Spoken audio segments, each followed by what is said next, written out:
Hello, this is Nicole, and this is Pretty Amazing People podcast. I have been looking forward to introducing you to today's guest since I've been messaging with him. It was even uncertain today if we would even meet because of unexpected circumstances, being that he's talking to us live from Gaza, and especially since he's a doctor. I really encourage you to listen to this whole episode. I know many people who look away because it's heart wrenching, and you are going to hear heartbreaking stories, but I promise you, you'll also feel something beautiful. It's something I can't even describe. So, I heard him speak a couple times. I definitely cried, but I felt moved in such a way that is life changing. So please listen. He is extremely intelligent, talented, and an amazing human being. My guest today is Dr. Khalil El Khalidy in Gaza. Hello. I got you saying. Hello, Dr. Khalil Khalidy. Am I saying that right? Yes, Khalil. Khalil al-Khalidi. El Khalidy. Um, it's just such an honor to have you today. So I know it's late there, but I'm so excited to share your story. I feel like the world needs to hear it from you. Thank you. Thank you for giving us the platform and for amplifying your voices. So you have my gratitude. What a pleasure. Well, for me, this is a big deal because I feel like I have one of the most important people in the world with me right now. So Oh, you really are like what you're doing. I want people to understand what you are doing there. Not only are you sharing you, the Palestinian story, which we need, but your art, which I want to talk about, and you're a doctor. So I also want to talk about that. But because I want the listeners to know the full story, do you remember? Can you tell me what you were doing a year ago before October 7th? What was life like for you? so yeah, it's essentially as you said it, it's before the 7th and after the 7th. Before the 7th, our life wasn't so perfect as one might think it is. It wasn't so um, open and so free as it was, but it was manageable. We had limited resources, not completely restricted resources. I used to work at a hospital. I had my own art studio. We used to go out, have trips on beach, night out with friends, and such and such. We were able to somehow travel within this trip. Uh, of course, we weren't allowed to travel outside. We were restricted of many things, including many goods and many products. Me as an artist, we were banned from getting in some sort of paints, some art supplies. Resin was forbidden and banned as well. So there was a huge ban list. One of like it started with things that were banned for obvious reasons that could be used as weapons or to make weapons and such and such. But the ban list it gradually started getting more and more absurd. So like chocolate was banned for a period of time, wedding dresses, paint supplies, some types of fabric, some types of electronics were banned. Our mail had to be checked before getting in. Uh, certain food dyes as well were banned. Uh, so yeah, we used to live life with limited resources, and we learned how to improvise and how to make do, but it was essentially much better than it is after the 7th. After the 7th, everything went down, so down deep hell into the abyss, into a non-existent state. It wasn't no longer limited, it became non-existent. So Mhm. yeah. I know we all feel like we can't believe what we're seeing every day on our phones. Like, and every day it gets worse. Like I am thinking, I'm seeing ahead, them carrying ahead. I'm seeing, and it's unbelievable, but I know it is nothing compared to what you're seeing. Can you tell us about what's life like as a doctor in Gaza right now? It and quoting the people who came in with medical missions, who came here, and they always say the same. It's nothing like we see on our Mm. phones. It's nothing like we see on records or on the news. It's much, much bigger. And to see it, because I've witnessed it from the start till now, to see it going gradually and to see it unfold in front of you and to sense it in on a personal level. As you said, like uh, like it started with people dying left and right, and then you retrieve unknown bodies, and after that, you see pieces of flesh, sorry. Then now to just pieces of fabric or rings, watches, and that's how you know someone just died because they were just obliterated completely. So it's very,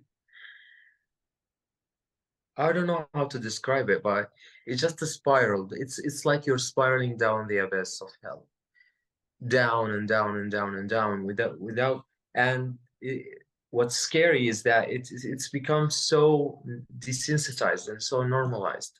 It's become yet okay, yet another bombing, another number of ca Mhm. casualties as they claim they are, just casualties. And that's very like deliberate into making it have less and less of an impact and to make it essentially just fade away or just get silenced off. Um, Yes, it's deliberate. yeah, I'm seeing that in the media. It's growing up in here in California.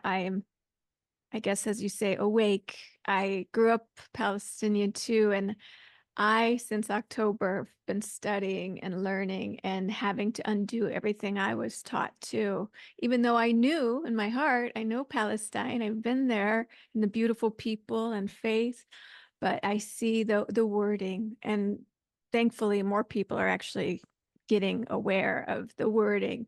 You know, they're killed, they're murdered, they died, they we see that. But yeah, even the terminology of it is very essential, and it's very important for us to make people aware of that terminology and the impact it has on our psychology and on our subconscious. So when you see the headlines, it doesn't say like who killed or who was killed. They will be like, okay, this number of people died. yes, Okay, but just died. yeah, It wasn't this number of people was killed. And to say killed or murdered has a heavier tone to it and a heavier impact on your psychology. I use It does, massacred. I yeah, always use massacred, slaughtered, murdered, because that's what it is. even when it referred to like bombings, they will say, okay, there was an explosion. Okay, that type of explosion, is it just an accident or is it Mhm. like Yes, intentional? Very yes. intentional. But like the terminology of it has a huge impact on the situation, a huge impact on people's reactions to it. And it's our duty to bring awareness to it and to shed light on it and make people pay attention to how we word things, especially in 2024. Like it's very in a day and age like you live in Los Angeles. The terminology and how to you refer to a person and how you refer Mm, someone, you have to pay respect for them, yeah. preferred pronoun, preferred uh, surname or preferred name. Yes. Uh, and that's very important, especially to the people in America as well. In the first world, they like there are huge debates and huge fights even, and huge controversy that revolves around it. So if you want to be like, okay, I encourage that, and you should be persistent with it, though. Like you have to, okay, if you care about someone's feelings to the point that you care about what preferred pronouns they want to use, you should care about their whole life. Like Yeah. there are beings, like whole beings being Yes. referred to, not just wrong pronouns, but numbers. So at least be persistent and be aware of it and Mhm. understand the magnitude of the problem that goes with it. The terminology is very important. We are definitely trying to, I put that, I'm sharing that. I'm pointing this out because I know that people that are following me are not following everything. So definitely that's like what we're trying to do in showing the hypocrisy in the media. But speaking of numbers, I know I've heard stories from you about the people in the hospital, like coming in. I want people to know about these children without families left. Like people are being wiped out, family lines wiped out, children dying alone because they don't have medical facilities and you don't know who they are. Could you tell us more about what it's like there that we're not seeing? So in Gaza and in Palestine, we have that term, and it's sadly specific to us. We made that term because it became so common, which is wounded child, no surviving family. And we even have an abbreviation for it in the medical journals, which is WCNF, which is referring to wounded child, no surviving family, or no family. And that term originated earlier, way earlier, before the 7th, before even the recent wars, like back to Intifada days and back to 1948 days, which is bring us to, like, we have to bring awareness that it didn't start on the 7th, because it's like brought on over and over and over, brought on that it started with the 7th. What about the 7th? What about the 7th? Well, we had prior to the 7th. Yes. It's not event. It's, you don't treat a symptom, you treat you address the cause and you treat the cause. As a medical, we learned about that, and I really hope people understand that it didn't start on the sun. So that term originated way before, and it became so common now because of what happened after the sun. And you essentially have this phenomenon of like cold carpet bombing, and I'm sure you heard about it, but once you live it, it's a whole different situation, because there will be a block, you will see a plane, just not see, you will hear the plane coming in, and you will hear the bombs dropping in one line. There will be like, and the whole neighborhood or the whole street or the whole block will be bombed at once. And the horrific part of it is that when you are in the hospital in the ER, in which I was there, you will see a huge influx of people coming in, 200, 300 people, and with various and like every single imaginable type of trauma or imaginable type of injury that they will come in. Burns, fractures, people dead on the spot, people dying, and you don't even have the time to ask their name or ask for their data or ask for who they are, unless there is someone surviving next to them and be like, this is my brother, her name, his name is this and this is my sister, her name is this is my neighbor, this is my wife, etc., etc., etc. And you will, because of that huge number of mass casualties, you we will essentially categorize people into codes, which is different from the regular coding system in the ER when there's no mass casualty. So we have code green, yellow, red, blue, and black. Green means that you are like have minor injuries, you can deal with them yourself, or you can have like simple wound care and you will be fine. Yellow means that you need medical attention, but you don't need admission to the hospital. You don't need inpatient treatment, like simple fractures or simple wounds for suturing and such. Red is when you need medical attention and you need inpatient care. And that category is the category that we mostly focus on Blue is when someone need extreme or need intensive care, medical care, or high effort to save their life because they are critically injured. And in many situations, we had to leave these people on code blue to save most of the people on code red and yellow.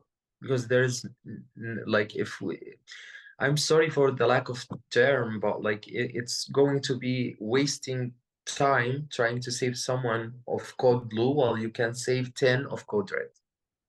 So Mhm. it becomes the lesser evil situation. And it weighs heavy on every single doctor or every single healthcare worker who had to make that decision. Because once you code someone blue, it's essentially a death sentence. So you'll have the nurses, you have the medical, like paramedics, asking you, what code is he or what codes are they? And you will be like, blue. Once you say blue, they will put him on the side or put him somewhere to essentially just like be on the side until we're done with cases and come back to them, or just leave them to die alone. And many of the people who were code blue were children because as Mm. a child, their bodies are so fragile. They cannot like sustain that heavy impact from you hear about 2000 ton bombs being dropped on on a certain building and such. So they cannot deal with they cannot like bear such injury. So most of them will die on the spot or be critically injured in cold blue. When it comes to children, we try not to call them blue, even they are coded like out of Mm. it's a child. I don't know how to say it, but that's a child. You cannot bear just call him or call them blue and leave them.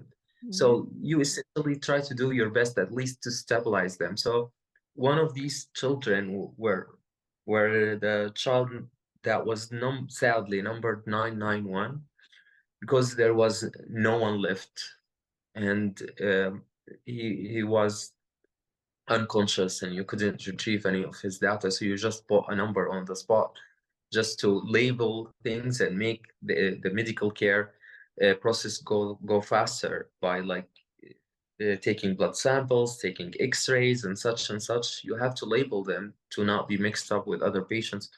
So he was labeled 991, and as like we took the blood samples and the transport officer was taking the samples to the lab, and I was checking his pulse, just like the first aid or the primary survey in which any trauma patient would come to the ER, and he took his last breath, and I put him to the side, and we continued our treatment with other people.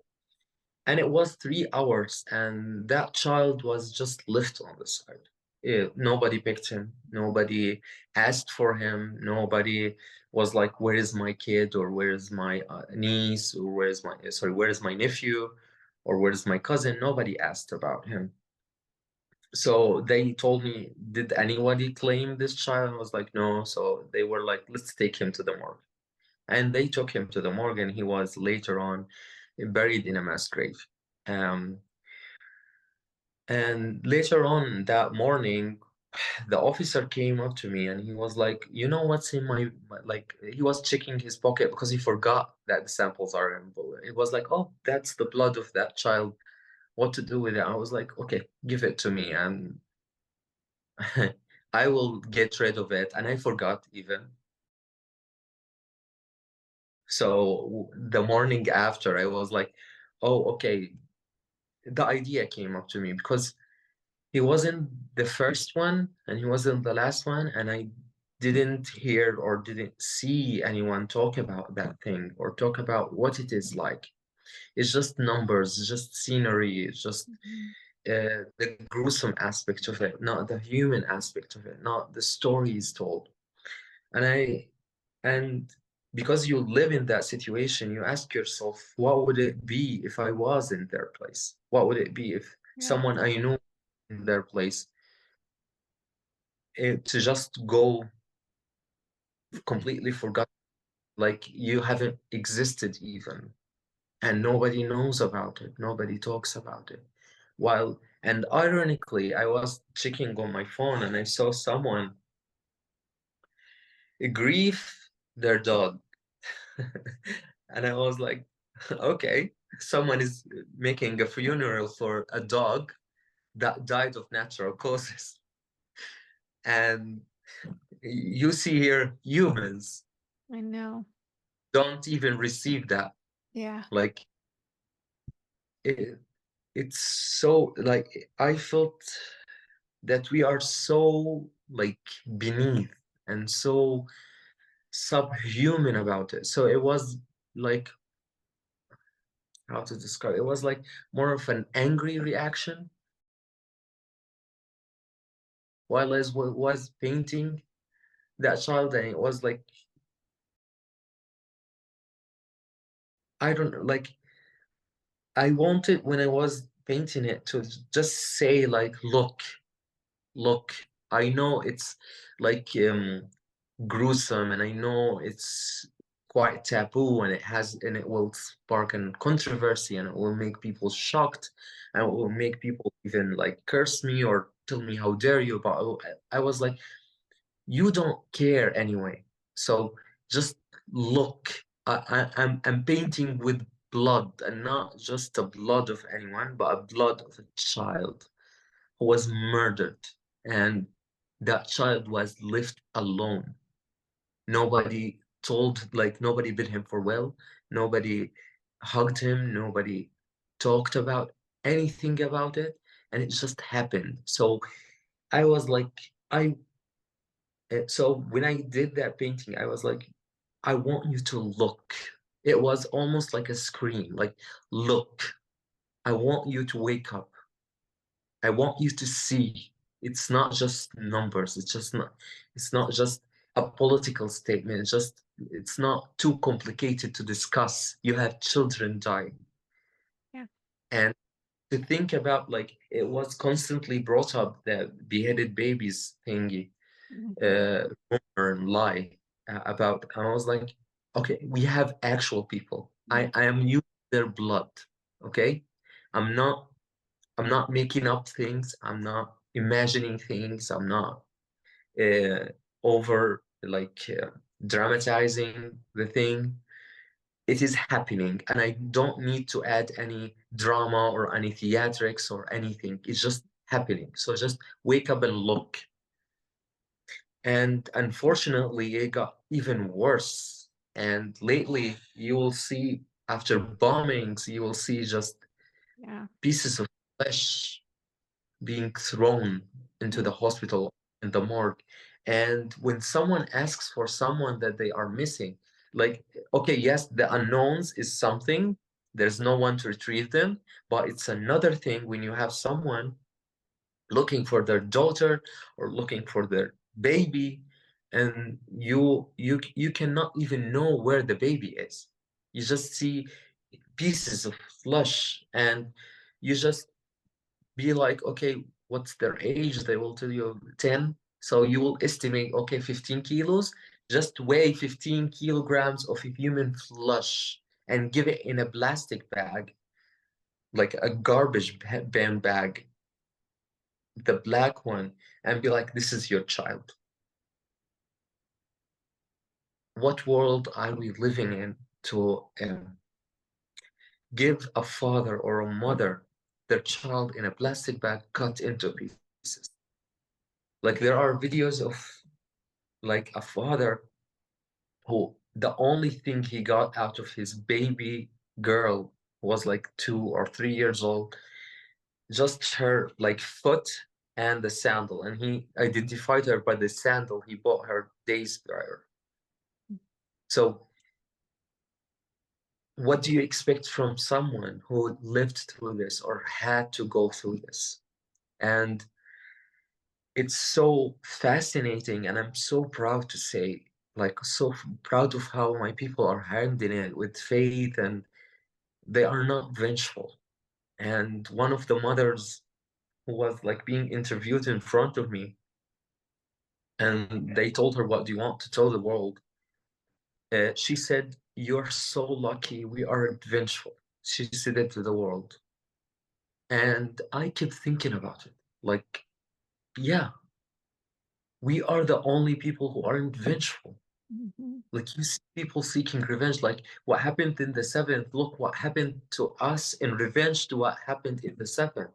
But we're not asking for anything in return. We're just asking for existence, for freedom, for peace. Mhm. You don't see our people asking for anything. No, We're not asking for like, okay, kill them, annihilate them, may they die. We don't say no, that. I don't see that. I don't share, like I share, and that's what I like to show people too. No, you'll never see someone demanding their death or asking for their doom. It's just like we will exist, our justice will come from God. Mhm. It will be on the day of judgment. We want peace, we want our right, we want a ceasefire. That's what we all demand, and that's what we all ask for. And sometimes it's mistaken for steadfastness, or it is a string of faith, but sometimes it's over romanticized. Um, from a psychological point of aspect, it's because of shock. People are not reacting, and it's yet to be studied and yet to be looked into what the response of my people would be, and or what's the extent of the psychological and mental trauma and torture had on my people, Yeah. because we are now in something called survival mode. And in psychology, when you are in a high stress situation, you're Mhm. just seeking survival, you're just seeking existence. And after that, you don't know how to, like, you will have to go through a grieving process. And I don't know how would it be. Like, I'm still being, like, I haven't, like, how to say it, like, me personally, from just watching what goes on with these people, it just it still haunts me. Like sometimes I will still um the smell of like gunpowder mixed with blood and like human flesh with the dust. It's just you keep smelling it, even if there is nothing around you, you just smell it. And it's so like stuck in up your nose. Because and like the scenery, the like it's so hard to describe. And it's I don't know. I don't know how, like, it's yet to be figured out and yet to be processed. Mhm. And even back to the painting, like the painting was part of me processing what happened to that child. But yeah, there's a lot to process and a lot to look into and a lot to speak about that's not being spoken about, or we don't have the energy, or we don't have the time to talk about it. I think it says a lot, and I want to share the ice cream truck one, and I because that's a very powerful one too. Because many of us who've been watching every day know what that means. So, would you talk about that picture? Because it's that one gets me. Oh, when it came to the ice cream thing,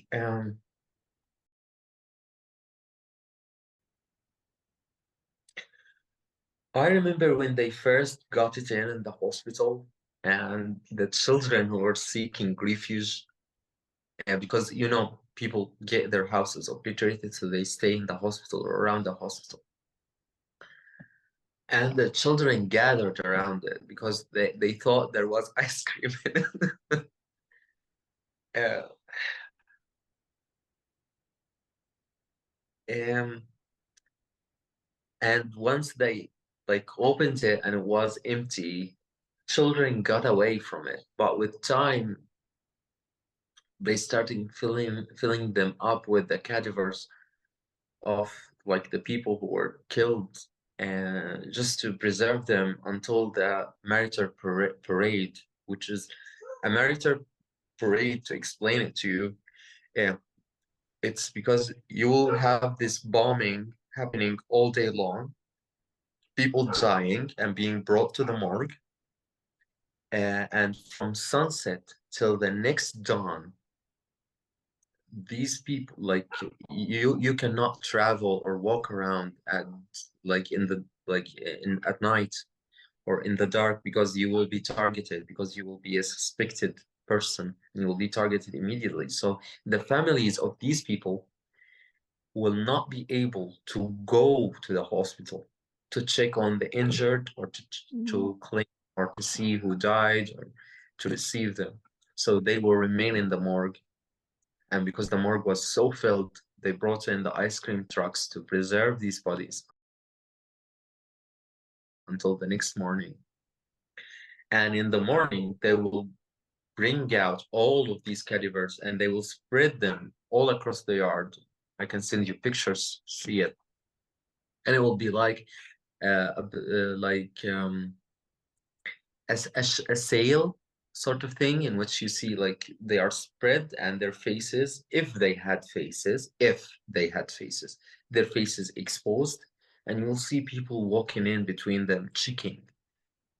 And if they are claimed, you will hear someone just crying or just hugging them, like, I found you. And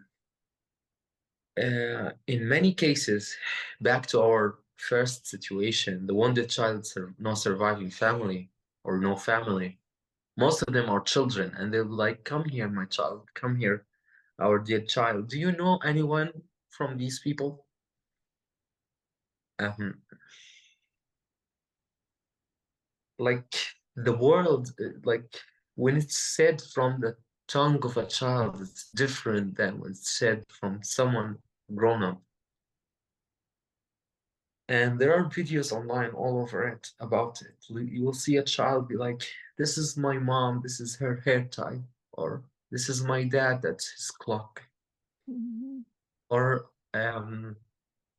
I know, "This is my brother, he took my jacket, that's my jacket, but he took it from me, so this is my brother," or this is my toy." Um, to see children identifying their, like, family members by, like, naive, like, in a very naive way. Mhm. And I don't know how it is, and how that child would grow up to be. And if they are, after, like, the parade, if nobody was claimed, they will return them to the ice cream truck. And once one of the wounded children, or one of the survived injured people, or someone from the family comes throughout the day, they will reopen it. And there was this picture that I have on my phone of a child being wrapped in a blanket because he had nothing to wear, and he was looking into the morgue because they were bringing up his family to identify it. So, and it was almost summer when I did that painting. It was like in May or early June, I believe. I lost track, but, like, people were talking about ice cream, summer vacation all over internet and online, so having your summer body, beach resorts, and such and such. So again, it was like more of like a screaming to look what our reality is. Um, Yeah. you and the like, the view of the ice cream truck itself, it's traumatizing for me, rather than, like, let alone traumatizing for a child, because you have this happy memory with ice cream. Like, Mhm. every child loves ice cream. What kind of child doesn't like ice cream? Every single one of us loves the ice cream. Love has a memory with the, like, the sound of the ice cream truck. It brings them to a happy place. They bring happy memories. It's summer vacation, the end of school, and to have that stripped away from you. Yeah. I remember storing all the bodies in it. Yeah, so it's just like you are stripped even from your past memories, not just your current life, but everything that used to bring you comfort, you are being stripped away from it. Mhm. Um, so yeah, that's part of the story. And I did the painting, like, I tried to depict the type of ice cream, which is what was a magnum, was, like, painted on the ice cream truck. There was a picture of a happy child on one of the doors. Uh, Yeah, it's a very powerful picture, and I can't wait to share it. And then I know it's late, but one more story is I've heard you talk about you save pictures because you want in case people are looking or finding, and you've shared some of them, and you did find a mom who was able to identify what is an unknown. I yes. that story. So it's part of our routine to, if you have someone like because you have, it's very common for people to come in, try to identify people and look for people. And sometimes they will go from a hospital to another. When there was more than one hospital, now there's one hospital left. But like they will go from a hospital to another, they will go from a place to another, from a checkpoint to another medical checkpoint, asking for people and be like, have you seen this one or have you seen that person? And so you try to save pictures of these unknowns. Okay, I have this unknown person. This is like, that's the face and that's the number. And like, if they, okay, you can contact, even if they went to a mass grave, at least you know that they were buried, because it's now a luxury here to retrieve a body and to bury it. There are many stuck under the rubble. There are many uh, like left on streets and left in on their houses, decaying and being eaten out by stray animals, stray dogs and cats and such and such. So it's a luxury to know, to retrieve a body and to know that it's been buried. At least like, okay, at least they had some dignity, as we refer to it. At least they were honorably treated rather than just regarded or being stuck suffocating under the rubble. And there's a video of one of the moms uh, who identified her child, and she was screaming in one of the interviews because she got so frustrated by people still referring to that child by their name, by their number, not their name. So she was like, stop saying he's unknown. Stop saying he's unknown. His name is, I believe, Khalid or something like this. And she was screaming it over and over again. She was like, this is his name. This is his age. He's my son. He loves this. He loves this and loves this. Stop saying he's unknown. Mm. And because it's like, and even I go into that mistake and into like constantly referring to them by the number, because I speak like I would speak that number over and over again during investigations or during reports or during writing notes and such, to the point that you get used to it. Okay, this 991, this 174568, and such. So they like, sometimes it's unintentional, but it frustrates the person, justifiably so, Mm, very justifiably so. And yes. her are very valid, but yet again, nobody talks about it. Nobody mentions it. Nobody Mm-mm. speaks, because to the people and to the world, we are just like collateral damage, literally referred to as collateral damage, or literally referred to as subhumans, or literally referred to as animals. We're changing that. That's why we're here. Yeah, I hope so. I really hope so. I was a victim of that. Um, I was going to share this after when we talk, but I grew up here and Palestinian, and I didn't know the power of our media, and I didn't know how far back this goes. Like, for example, you've been working how many years and how many wars have you seen? I've been working since 2000, and I've been living in Gaza since 2010. So every war, I've witnessed it, approximately every war, Yes, except 2008, in which I wasn't there, sorry. Yeah, people don't realize, including myself, because this is the one that we all got zoned in on, but it's been happening. It's been happening every Happening year almost.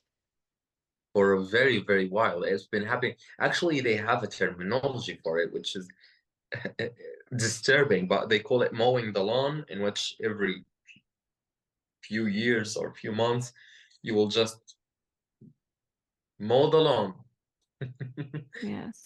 Buildings, signs of civilization, whatever, like there's a growth in population, you just mow the lawn to keep it like it's a part of, the movie Hunger Games. Mm-hmm. So it's very, very that, in which like you intentionally remind these people that you are being oppressed, that you are not human, that you don't have the right to flourish, you don't have the right to have hope intentionally. Like Mm-hmm. I will remind you over and over and over and over and over again until you give up, until you accept it. And unfortunately, many had accepted it, and many had just like give in to that fact that yes, whatever you want, sure, I am this. You will see people being like this. Mm. This one, I feel like I hope, of course, I pray that this is the one. It feels like the world is all eyes. Maybe that's the thing. I think I'm trying to remember myself. What made me know October 7th this was different? Like, did you sense something? And I don't know if it's because it was the other side that got in the news, that got the attention. Because I know that it was always trending on social media. I'd see, you know, um, Jerusalem under attack, Gaza under attack. Like, but it never made such a big And news. And now it's all we see. yeah, and that aspect as well hurts. Why? Because Yeah, exactly. you have that narrative being The confirmed. victims. Yeah, you have that narrative being confirmed to you that you don't matter. You know what matters? Real humans, but not you. Yeah, I see that now, and I think a lot of people see that now. Yeah, our media has been exposed. Our politicians have been exposed. I hope, and that's what we are trying to do. I see many more people speaking up. Um, our stories are getting out there. Your stories, you are doing so much good with the. I see you speaking, and your artwork is now in London and being premiered, right? Yeah, yeah, a print of it, not the original one. The original one is still with me. With you. Yeah, because for obvious reasons. Yes. Cannot get it out. But like, But and even if I had the chance to get it out, because I've been contacted about it over like multiple times about why don't you just sell it away, or why don't you just auction it, or and have that money being donated to the people of Gaza or your people and such and such. And because you study history and you understand what it goes like, it's not something that you can replace.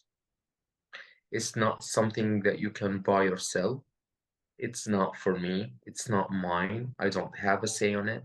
It's a piece of evidence to what had happened, and I will treat it and cherish it as such.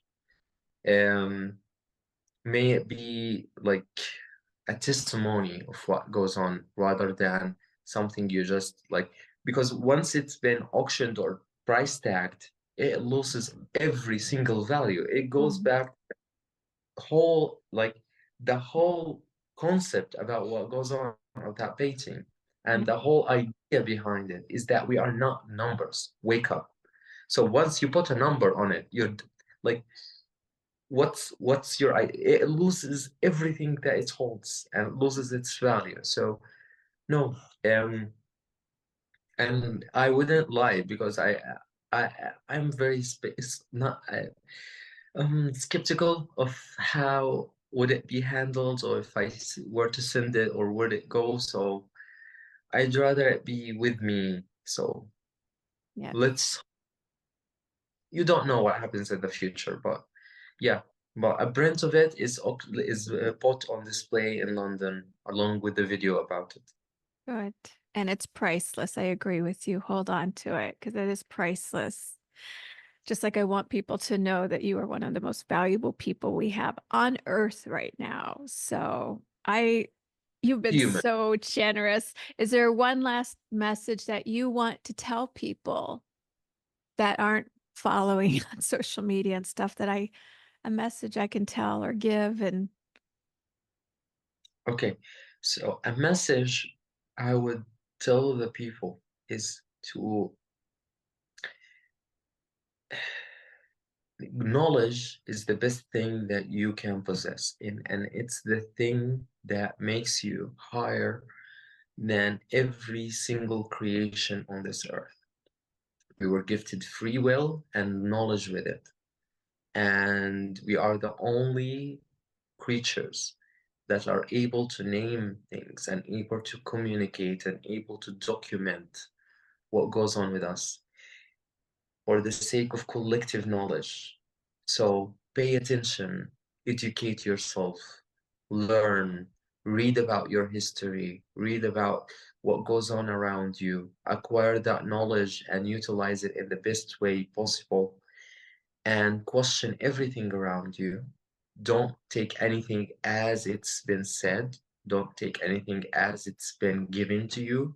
Always question it, seek the truth yourself, educate yourself, start conversations, not only about what goes on with my people, not only about what goes on with your people, but humanity in general.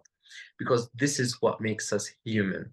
This is what makes us understand the world around us. This is what gives us the not only the intellect to deal with our life, but also to acquire a purpose in life and to understand why we are on this earth. So question everything, seek knowledge and seek the truth yourself and start conversations. Don't be afraid from having these uncomfortable conversations or from being the odd one out or from being outspoken about things. Voice out things, because if you don't voice them out, nobody will speak about what you have concerns about or what you will have what feelings you have about them. It's a quote that says, use your voice or someone else will use your silence. So take it with you and reflect on it, and may you be forever blessed and highly favored if you do so, inshallah. wow, thank you so much. Oh my God, what a perfect ending.